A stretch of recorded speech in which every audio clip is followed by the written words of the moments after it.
Welcome back to Talk Back. Imran, Talibanization. Buzzword, magic word, curse word, whatever. Debatable. You've said that Talibanization in Pakistan doesn't really exist, right? It's actually an artificial effect of badly constructed policies, right? Policies which have been impinged on us by Washington, etc. Now, one term you've thrown about is that it's Pashtun nationalism, which has kicked in. Agreed? This is you. Yep. Okay. Letter to the editor from London, from a Pakistani based abroad, saying Imran Khan's stance over the Taliban is widely perceived as sympathetic. Reality is that the perception is widening. There is more to the Taliban than just separating the bad guys from the good guys, as Imran has the proclivity to usually say. To give an example, Imran should know that the Taliban banned female education in Afghanistan as rulers, and this was well before 9/11. On the first opportunity, the Taliban reinforced the conviction against female education in parts of Pakistan in 2007. Imposition of this ideology, and that too with brute force and barbarism, cannot be countered with argument alone. You have to fight them to establish the writ of the state, as was the case in the SWAT operation. This guy is saying that it's not just about bad guys versus good guys, as Imran Khan likes saying. It's not just about, them reacting, the Pashtun male pride coming out and them ripping out the Kalashnikovs and saying, all right, you took me out, you took my village out, or my brother out, or my sister out, I'm going to take you out, which is what your argument is. He's saying something different. He's saying they were still doing this a while ago. Number one question I want to ask them is, how do they know that this is an ideological war? How do they know that it's the Taliban who want to impose some sort of a philosophy as existed in Afghanistan on Pakistan, and not a reaction to military operations there? What is the evidence? The evidence so far proves that there were no militant Taliban in Pakistan till our army went there in 2004. It's when a combination of this insane and immoral drone attacks, combined with Pakistani forces bombing villages, causing what we hide under the word collateral damage, which means killing women and children and innocent people. That's the reaction which started from 2004.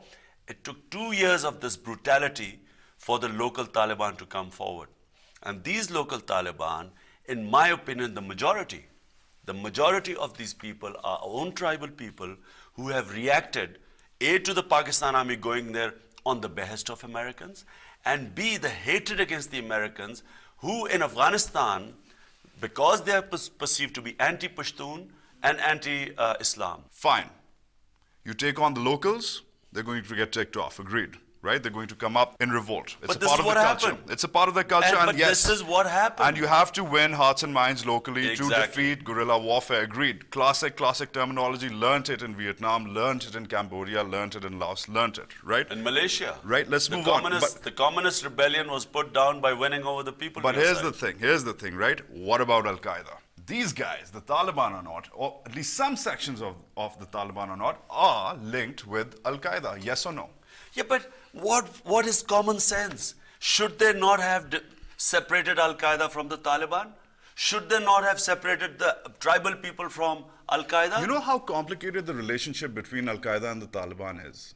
Do you know how much entrenched they are? Here's a report, right? Here's a report from the CIA, right? And it says Al-Qaeda has assumed a role as a mediator and coalition builder among various Pakistani militant groups, factions, by promoting the unification of entities that have opposed one another or had conflicting ideas about whether to target the Pakistani state. Al-Qaeda is playing power broker, man. But Wajahat, Pentagon's latest statement is that there are only 100 or 80 or 100 Al-Qaeda in this whole region. Yes. Are you trying to tell me there's 80 to 100 people are going to destabilize this whole country? That's what I'm trying to tell you, that it doesn't end there. No, but it's a spiral down effect. Tell me, if I was the prime minister at the time, what would I try to do? I would separate the Al-Qaeda from our own tribal people.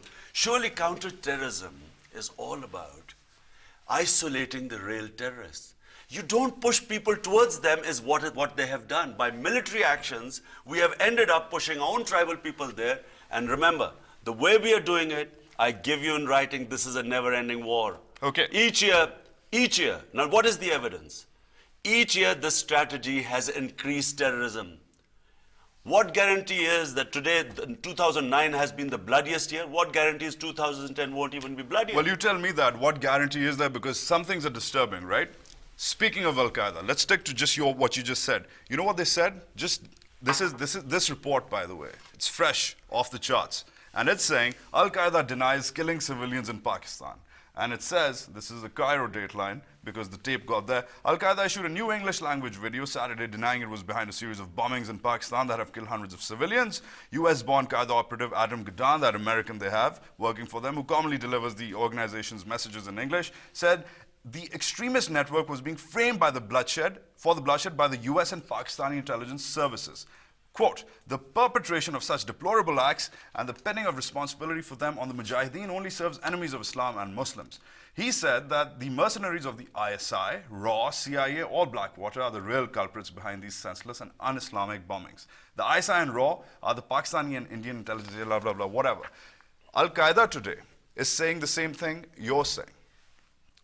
Think about it. Al-Qaeda came out with a statement saying the Indians are doing this, the Americans are doing this, Blackwater is doing this. The only way they're different from you is that they're saying the ISI is doing it as well. You haven't gone that far. But these are the people these are the people you are in agreement with ideologically, Imran.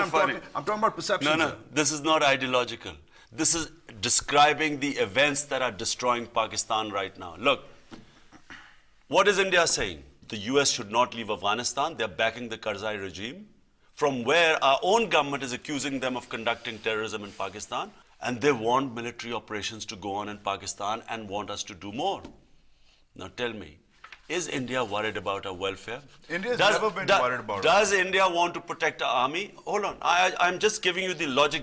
What you've just said, I'm throwing back the logic to you.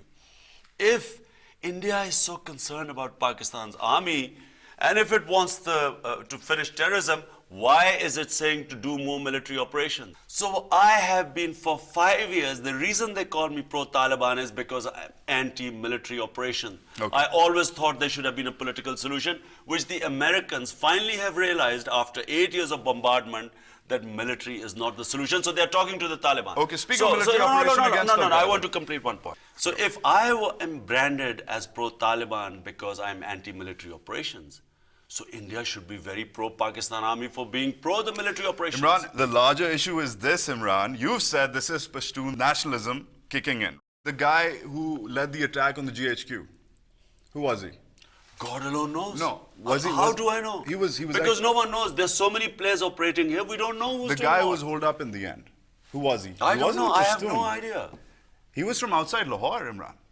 No. They traced him out. No, but he's not a Pashtun. So let me come back to that. It's growing. But Wajad, what I'm trying to tell you is that the majority is Pashtun, tribal Pashtuns who are backing this insurgency.